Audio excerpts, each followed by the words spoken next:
in as much as we would want the ministry to do that, it is unable to do that, and it is unable to provide for children who are not going to school. But a member of parliament with his committee of CDF are able to go and find the lowest people in society and accord them bursary. As it stands, we have children who have not been able to access Form 1 because they have no school fees. We have children who are out of school because we've not been able to disburse their bursaries. And you know, the way the situation is on the ground is that we have disparities and we have a lot of troubles with the finances. So, Mr. Speaker, I support the implementation and anchoring of CDF and GAF and other affirmative action funds into the Constitution. Mr. Speaker, we have been treated to a lot of drama in the recent past. And when I see the opposition leader waking up in the morning and saying, now we are going to G, then I realize we do not have proper or properly anchored position of official opposition leader.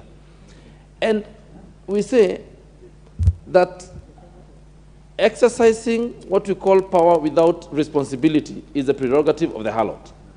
And we must stop opposition from just disrupting economies of other people and economic activities of Kenyans. But how do you do that, Mr. Speaker? We need accountability. We need an opposition that is structured so that even as it opposes the government, and it is very important to put the government in check. But we cannot do that when the official opposition leader is somewhere sitting under a tree.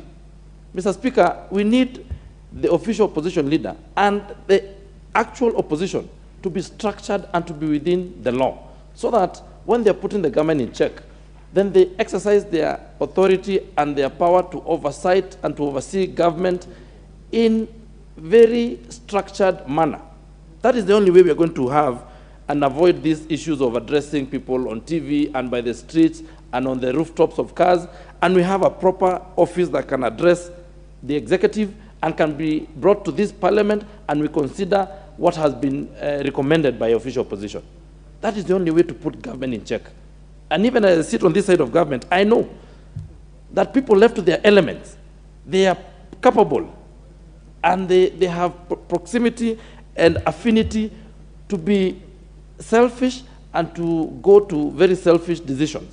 We need a proper working opposition. And that is why I support the president when he says that this parliament finds it fit to anchor the office of the official opposition leader and actually the official opposition which we're going to deal with here in parliament, and structure it in a bill and in an act that can be dealt with and that is capable of coming and standing here in parliament and being considered, so that the recommendations of the opposition are heard in parliament and considered within the law. And finally, Mr. Speaker,